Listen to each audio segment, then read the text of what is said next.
O André de Botton, que era o dono, o maior acionista da Mesbla, foi uma pessoa importante na minha carreira, bastante. Ele era o dono da empresa, o maior acionista, e era um cara muito visionário. Ele estava sempre olhando para frente, mesmo no varejo. Então, coisas que eu fiz naquela época, que eu depois encontrei pessoas fazendo como grande novidade, anos depois, de marcas próprias. Os supermercados entraram em marcas próprias muito depois. A Mesbla desenvolveu marcas próprias para cada um dos segmentos. Então, na época era o André de Botton e o Luiz Antônio Seco, que também tocavam. Estavam muito à frente de todos os outros do varejo, isso dito por concorrentes do varejo. Então ele foi uma pessoa que me inspirou muito, me deu todas as oportunidades, assim, eu viajava muito, assim, tinha uma feira na Austrália, eu fui, Estados Unidos toda vez, Bloomingdale's, Macy's, consultor novo que vai falar do assunto Y, a gente ia lá. Então ele não só me ajudou, ele mentorando, mas me dando oportunidade de conhecer coisas novas. Sem dúvida foi fundamental, né? Talvez tenha sido, mas porque eu era muito jovem, né? Então, e eu assumi uma diretoria muito jovem, com menos de 30 anos. Então, ter essa oportunidade para mim foi fantástico. E ele ter tido a visão de me dar essa oportunidade foi importante. O aprendizado que eu lembro dele, positivo e negativo, tá? O positivo era aquela coisa de sempre querer fazer melhor, de sempre querer fazer diferente, não importa o que o concorrente está fazendo, no bom sentido, assim, faça diferente, faça melhor, esse é um aprendizado. O aprendizado ruim, que era o que a gente reclamava, e eu acho que foi um dos problemas que a Mesbla teve, é que ele não tinha paciência, como bom empreendedor, não tinha paciência de implementar as coisas. Então, às vezes, uma ideia atropelava a outra. A gente até brincava quando estava lá fora, lá vem o André com um novo consultor, ele encontrava, mas a gente nem implantou ainda o último. Então, eu acho que ele, por um lado, teve essa coisa de futuro, de inovação, de querer fazer um varejo diferente, num setor extremamente antiquado, né? Eu acho que se por um lado ele teve essa visão de futuro, de inovação, de querer fazer um varejo diferente, etc., por outro, ele não teve a paciência de ver as coisas sendo implementadas. Então, ele tinha muita ansiedade de que a coisa, no meio do caminho, o projeto mudava. E eu acho que não pode, né? Um executivo não pode. Eu aprendi isso com ele também, porque se aprende dos dois lados, né? Eu acho que o fazer diferente, o ser excelente, o questionar, foi uma coisa muito interessante. Marluce, na época, era diretora de recursos humanos do grupo.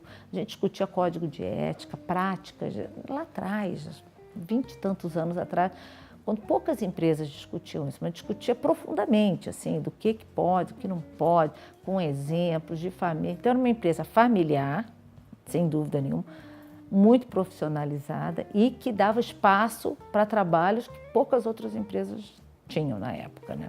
A gente tem chefes melhores e chefes piores.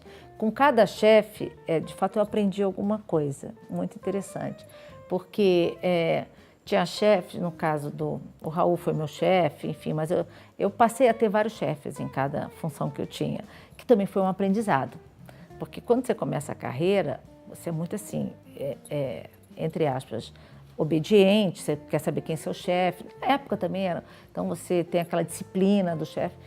A partir do momento que eu fui para o Walmart, já mudou, porque o Walmart, assim, tem um chefe daqui, mas tem um chefe de lá, tem as famosas estruturas materiais, tem outro chefe lá, você não pode fazer nada sem falar com outro chefe.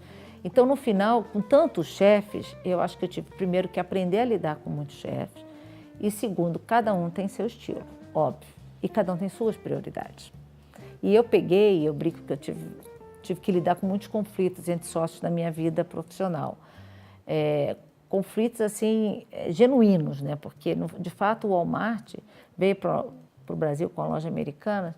Não me pergunte até hoje o que exatamente eles queriam da loja americana, porque desde o momento que eles consideravam a loja americana concorrente do Walmart. E a gente quase não tinha nenhum contato com a loja americana, não podia ter, não podia importar junto, não podia... E eu tinha os dois sócios, e eu tinha sido indicado pela loja americana. Mas, enfim, eles me respeitavam, mas eu tinha que tomar muito cuidado. Então, eu tinha essa coisa de chefe, até a figura começou a ficar chefe barra acionista, barra conselho, você começa a se reportar para vários, né? E teve chefes, assim, que davam... Por exemplo, quando eu entrei na loja, na Telefônica, os últimos anos, que eu trabalhei na área corporativa, foi a primeira vez, assim, que eu compartilhava mais as decisões com o chefe. Porque durante muito tempo, eu tomava as decisões. Quando você está no negócio, como CEO, você toma as decisões, né? No Grupo Abril, em todas, mesmo no Walmart, você ouve todo mundo e toma a sua decisão e corre o risco. Porque você não agrada a todo mundo, mas você tem que ter essa maturidade de tentar entender qual é a melhor solução para a empresa naquele momento. E o que eu sempre disse para os meus subordinados, e sempre usei isso como regra, falei assim, olha, cada um fala e eu vou olhar o que é melhor para o negócio. Eu quero ter minha consciência tranquila que eu estou vendo o que é melhor para o negócio. Que se eu tomar a decisão com esse foco, estou tranquila. E foi assim que eu fiz a vida toda, agradando e desagradando. Quando eu fui para a Telefônica, os 5 últimos anos, era uma função corporativa. Função corporativa você não decide sozinha. E na Telefônica você não decide sozinha. Então você tem que... e o seu chefe não é só o seu chefe que toma decisão. Aliás, muitas decisões não são do seu chefe.